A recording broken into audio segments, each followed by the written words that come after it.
Hello, everyone. Thanks so much for staying with us here at CBS News. I'm Lana Zach. And I'm Ed O'Keefe. Another historic day in the making. That's right. We are just a few hours away from former President Donald Trump appearing in federal court now for a second time. It is the first time that the former president will face a judge in connection to the special counsel's investigation into the January 6 riots and his alleged attempts to overturn the 2020 election results. Trump is facing 4 criminal counts in connection to the probe. Here's a live look at the courthouse in Washington. It's within earshot of the United States Capitol, where prosecutors say the president's actions led to the insurrection. CBS Evening News anchor and managing editor Norah O'Donnell joins us now from D.C. Norah, good to see you. This, of course, is former President Trump's 3rd indictment this year. But help us contextualize for those joining us. Why does this one stand out and is so different from the other 2 so far? Well, just extraordinary to think that former President Donald Trump, on his way here to Washington, D.C., you can see his plane, his 757 emblazoned with Trump on the side there. It will land here in Washington shortly, and then he will make his way to the federal courthouse right here in D.C., which is not far from the U.S. Capitol. And, of course, much of this indictment centers on the January 6th attacks and the effort by the President of the United States and his co-conspirators to try and overturn the election results in 2020. I think this one is different, to answer your question, Ed, is because this is the first time in history that a commander-in-chief, a former commander-in-chief, is accused of 1, conspiring to defraud the United States, 2, conspiring to disenfranchise voters, 3, conspiring and attempting to obstruct an official proceeding. All of it outlined in this 45-page indictment. And you don't have to listen to me. You can read this because it's quite clear, even for a legal document. It's pretty easy to understand the charges. And I guess one of the things that's noteworthy as you get through this is how many times Mike Pence and the Office of the Vice Presidency is mentioned. Over 100 times. What does that mean? Well, it means that Pence was taking contemporaneous notes all throughout this special period of time in which Donald Trump was essentially asking him to try and overturn the election, to not certify the votes on January 6th, including just 2 remarkable phone calls in particular that I want to point out. Christmas Day, Mike Pence calls the president to wish him Merry Christmas. And Trump says, starts pressuring him, you need to overturn the results on January 6th. And Pence replies, I don't think I have the authority to change the outcome. Then there's a call on New Year's Day in which Trump again is said to berate his former vice president. And Pence responds, well, look, there's no constitutional basis for me to try and overturn the election, in which Trump replies, you're too honest. It's a pretty remarkable transformation for those of us like you, Ed, too, who have covered this vice president who was most loyal and now appears to have turned over most of his notes to the special counsel, Jack Smith, that make up a great deal of this indictment. Yeah. And we just saw that former President Trump boarding his jet there that is set to take off from Newark Liberty International for what they say will be about an hour, 90-minute flight down to Washington. And in many ways, we have seen this play out 2 times previously in New York and in Florida. But this one, Norah, is happening there where you are, in our nation's capital. How significant is it that the arraignment is happening just a stone's throw from where all of this took place, from the Capitol, from the grounds where the former president gave that speech that the special counsel alleges incited the violence that followed? Well, critically important. I mean, think about this. This is not just the seat of power, our nation's capital, but is also looked upon as the world and the U.S. Capitol as a symbol of democracy. That's why so many people want to come here to America and immigrate to this country. We have a system like nobody else does, which does include freedom of speech, which does include the freedom of the press, among all of the other rights that are outlined in the Constitution. And that was nearly assaulted on January 6th, the very last step.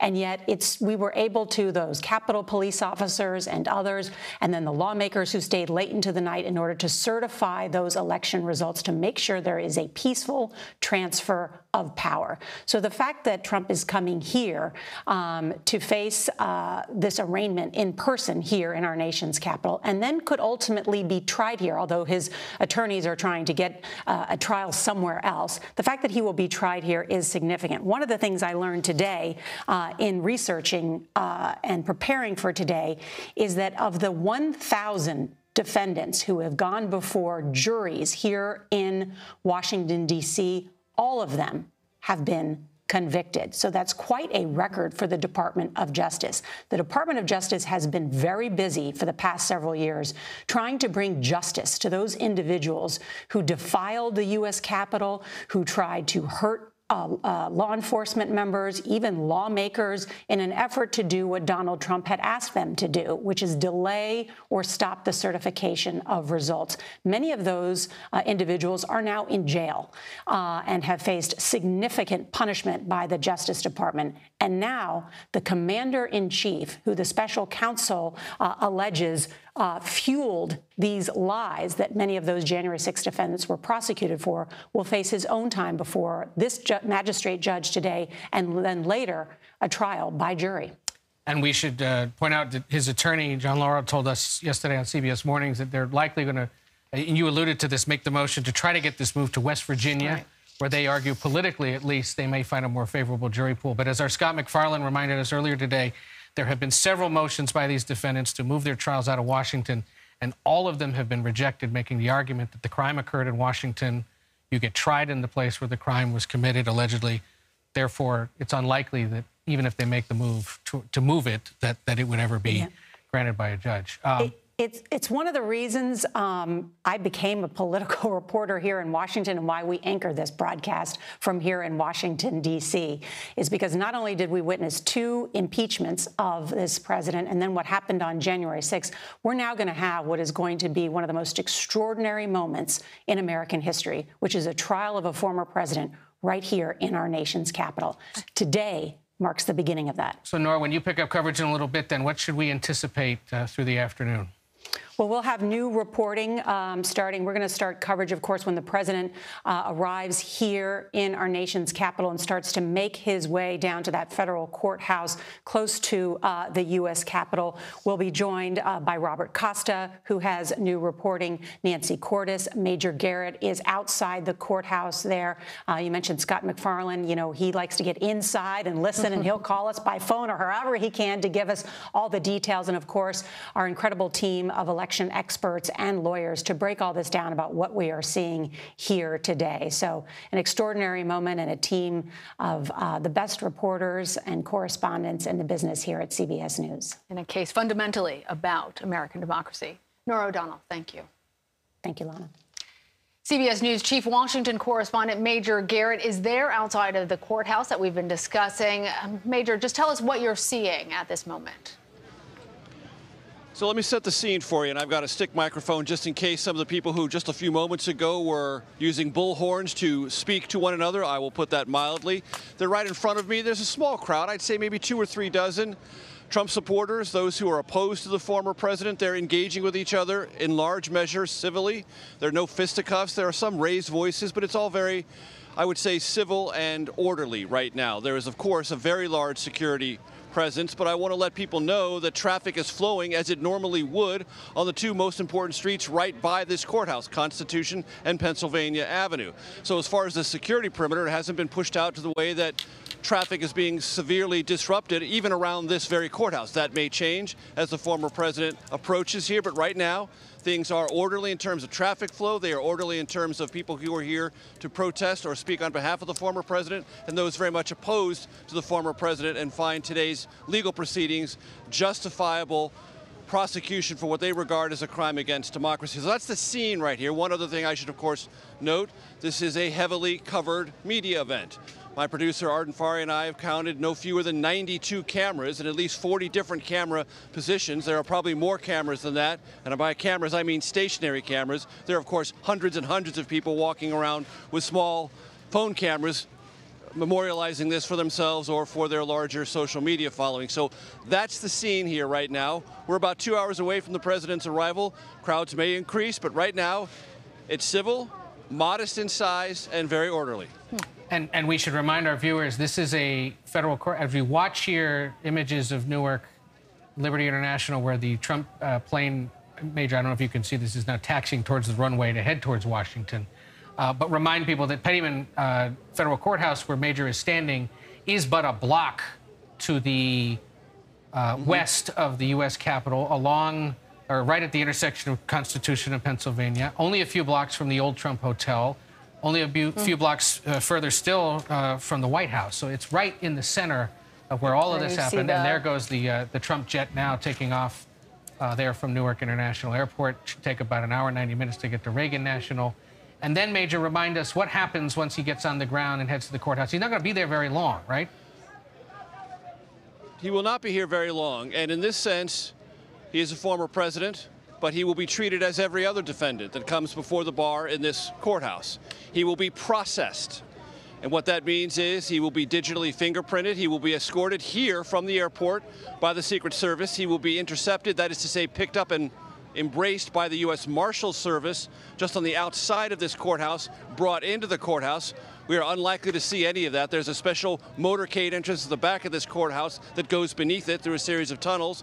So we are unlikely to see the former president get out of the vehicle to enter the courthouse. That's an interesting observation, point one, that we're not going to see very much. Once inside, he will enter a plea, not guilty. He will be asked a few basic questions, among them name, age, things like that, just as every other defendant must do who's being processed here. And that will happen before a magistrate judge. Then they will go before a trial judge, Tanya Chutkan.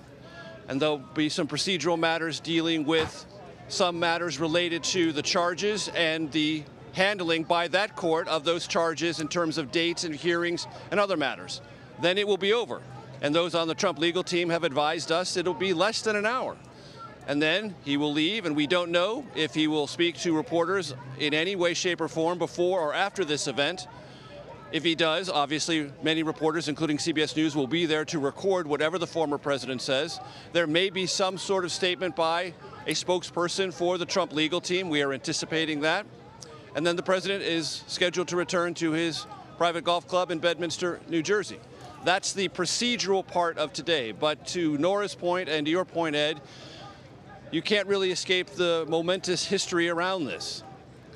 The former president of the United States is being brought before the federal bench to enter a plea on charges that, as sitting president, he attempted to corruptly overturn a presidential election.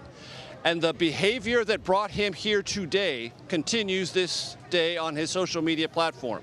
For just moments ago, the former president said he's being arrested, his word, for challenging a corrupt and stolen election. He is not being arrested or processed for challenging an election. He had every right to challenge that election, and he did. Not once, but nearly 60 times. He lost every single legal challenge. He is not being arrested or processed for challenging an election. And that election, through the process of weighing evidence and those suits brought by the Trump campaign, was found to be not fraudulent, not rigged, not corrupt, not stolen. But those very characterizations are part of the reason the former president is here. So what is an original sense of attitudes and pronouncements, which run all the way through the 45-page indictment, continue in the voice of the former president this very day. And continue as part of the fundraising and the campaigning that we see leading up to the next election. Major Garrett, thank you.